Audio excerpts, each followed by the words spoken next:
दोस्तों, अगर अभी तक आपने इस चैनल को सब्सक्राइब नहीं किया हो तो सबसे पहले इस चैनल को सब्सक्राइब कर लीजिए और साथ ही साथ बेल आइकन को प्रेस कीजिए ताकि समय समय पर ऐसे ही इंटरेस्टिंग वीडियोस आपको मिलती रहे। Hello friends, this is Manish Patil, motivation का बाप।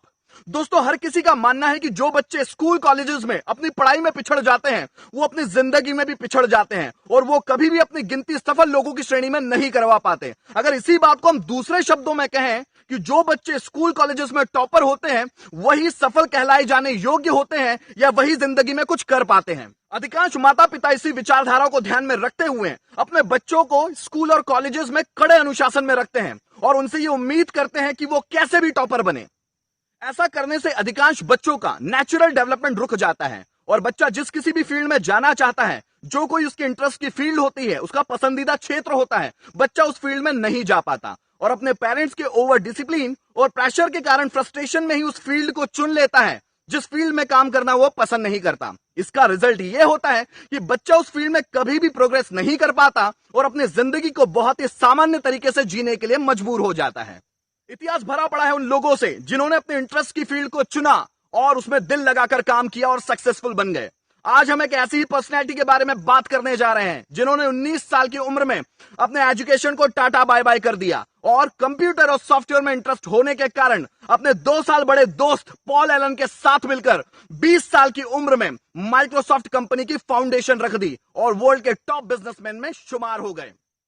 जी हां दोस्तों, आप सभी ने बिल्कुल ही सही गैस किया, बिल गेट्स। आज हम बिल गेट्स की ऐसी 7 क्वालिटीज के बारे में बात करने जा रहे हैं जिन्हें अपनाकर कोई भी व्यक्ति जो अपनी लाइफ में सक्सेसफुल बिजनेसमैन बनना चाहता हो, किसी भी तरह का कोई नया बिजनेस शुरू करने की सोच रहा हो या अपने बिजनेस को ग्रो करना चाहता हो, इन सभी क्वालिटीज को अपनाकर बहुत ही आसानी से कर सकता है। तो दोस्तों, हम बिल गेट्स की इन 7 क्वालिटीज के बारे में बात करें इससे पहले बिल गेट्स की कुछ पर्सनल लाइफ जानने की कोशिश करते हैं। दोस्तों, बिल गेट्स का पूरा नाम William Henry Bill Gates III था। इनका जन्म 28 अक्टूबर 1955 को सीटल वॉशिंगटन में हुआ था। बिल गेट्स के पिता पेशे से एक वकील थे और उनकी माता किसी कंपनी में डायरेक्टर थी। बिल गेट्स आज विश्व के सबसे अमीर व्यक्ति की सूची में कभी पहले नंबर पर तो कभी दूसरे नंबर पर शुमार किए जाते हैं। स्कूल कॉलेजेस में कभी भी टॉपर न रहने वाले बिल गेट्स को शुरू से ही कंप्यूटर प्रोग्राम्स और कंप्यूटर गेम्स बनाने का शौक था और कंप्यूटर में काम करने का उनका ऐसा जुनून था कि उन्होंने 12th क्लास कंप्लीट करने के बाद हार्वर्ड में एडमिशन लेने के बाद भी अपने एजुकेशन को कंप्लीट नहीं किया। बिल गेट्स ने 1975 में माइक्रोसॉफ्ट कंपनी की शुरुआत की और आज देखते ही देखते वो विश्व के सबसे अमीर व्यक्तियों की सूची में शामिल किए जाते हैं। दोस्तों, आइए शुरू करते हैं बिल गेट्स की 7 क्वालिटीज को जानना। सक्सेसफुल बिजनेसमैन बनने के लिए बिल गेट्स के अकॉर्डिंग पहली क्वालिटी है, आपको अपना रास्ता स्वयं बनाना होगा। जी हाँ दोस्तों, बिल गेट्स का मानना है कि कोई भी आपको मुफ्त में रास्ता बनाकर नहीं देगा। अगर आप लाइफ में कुछ करना चाहते हैं तो आपको अपना रास्ता स्वयं बनाना होगा। कई बार ऐसा भी होगा कि लोग आपके विचारों को पसंद नहीं करेंगे, कोई बात नहीं। अगर आपने किसी रास्ते पर चलने का डिसीजन ले लिया है तो उस पर आगे बढ़ते रहिए। बहुत बार ऐसा भी होगा कि लोग आपको सनकी समझेंगे, पर आपका उद्देश्य अगर पवित्र है, आप में आत्मविश्वास है और अपने टारगेट के लिए पैशन है तो आगे बढ़ जाइए, आपको सफलता जरूर मिलेगी। दोस्तों, दूसरी क्वालिटी है, कामों को प्रायोरिटीज के हिसाब से कीजिए।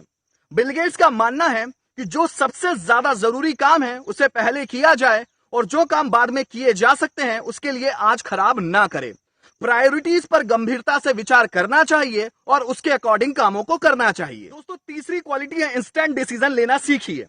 बिल गेट्स का मानना है कि दुनिया बहुत तेजी से बदल रही है और अगर आप में इंस्टेंट डिसीजन लेने की काबिलियत नहीं है तो हो सकता है कि बहुत सारे लोग आपसे आगे निकल जाए और लेट डिसीजन लेने के कारण आपको लाइफ में बहुत नुकसान उठाना पड़ सकता है। आज के इस कॉम्पिटिटिव एनवायरनमेंट में चारों ओर से जानकारी रखने और साथ ही साथ इंस्टेंट डिसीजन लेने की काबिलियत आपको सीखनी चाहिए। दोस्तों, चौथी क्वालिटी है, जीतने के लिए इनोवेशंस जरूरी है। बिल गेट्स का मानना है कि अगर आप अपनी लाइफ में लगातार आगे बढ़ते रहना चाहते हैं, अपनी जीत को बरकरार रखना चाहते हैं तो आपको अपनी फील्ड में लगातार इनोवेशंस करते रहना होगा। आज इनोवेशंस का ही जमाना है और बिल गेट्स ने इनोवेशंस के ही दम पर अपने आप को आगे बनाकर रखा है। पांचवी क्वालिटी है, अपना एक सिस्टम बनाएं और उसमें लगातार सुधार करते रहें। जी हाँ दोस्तों, बिल गेट्स का मानना है आप जिस किसी फील्ड में काम करते हो उसमें अपना एक सिस्टम बनाएं और वो ऐसा होना चाहिए कि किसी भी परिस्थिति में काम होता ही चला जाए। किसी भी सिस्टम में सुधार की गुंजाइश होती है और हर स्तर पर सिस्टम में सुधार करके काफी हद तक इसमें सफलता पाई जा सकती है। दोस्तों, छठी क्वालिटी है, मानवता की सेवा समान अवसर प्रदान करने में है। बिल गेट्स का मानना है कि सभी को समान अवसर मिलना चाहिए। बहुत सारे ऐसे भी लोग होते हैं जिनमें टैलेंट तो होता है, पर फाइनेंशियल कंडीशन के कारण वो आगे नहीं आ पाते हैं, जिनके कारण उन्हें सेवा प्रदान करनी चाहिए, उन्हें समान अवसर मिलने चाहिए ताकि उन लोगों को भी आगे बढ़ने का मौका उपलब्ध हो सके। दोस्तों, 7वीं क्वालिटी है लोगों के बीच अपना प्रभाव स्थापित कीजिए। जी हां दोस्तों, बिल गेट्स का मानना है अगर आप लाइफ में आगे बढ़ना चाहते हैं तो आपको लोगों के बीच अपना प्रभाव स्थापित करना होगा ताकि लोग आपकी बातों को सुन सके और समझ सके। एक प्रभावहीन व्यक्ति को कोई भी सुनना पसंद नहीं करता, चाहे वो कितनी भी सही बात क्यों ना कर रहा हो। अगर आप लोगों के बीच अपना प्रभाव स्थापित कर लेंगे तो आपको सफल होने से कोई नहीं रोक सकता।